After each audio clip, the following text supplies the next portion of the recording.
Hungary is tightening controls on its border with Serbia, across which they've already built a 4-metre-high barbed wire fence, causing refugees to rush to make the crossing into the European Union.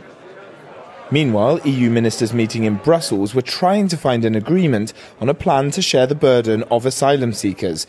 We formally, as the President said before, adopted the decision to relocate 40,000 refugees from Italy and Greece.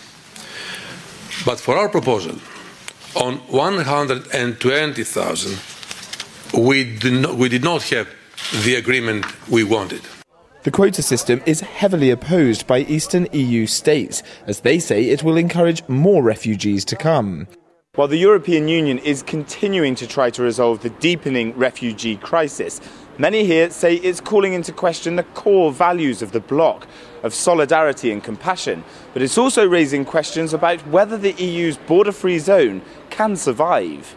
The meeting came while a number of EU countries like Germany, Austria, Slovakia and the Netherlands temporarily reimposed border checks to try to control the flows of refugees. Free movement between most EU nations has been unrestricted since 1995. Europe should tackle this together. There is a lot of nice words, but in reality we do see that as soon as the temperature is rising in terms of the numbers of refugees arriving, states do tend to go back to their own national interests.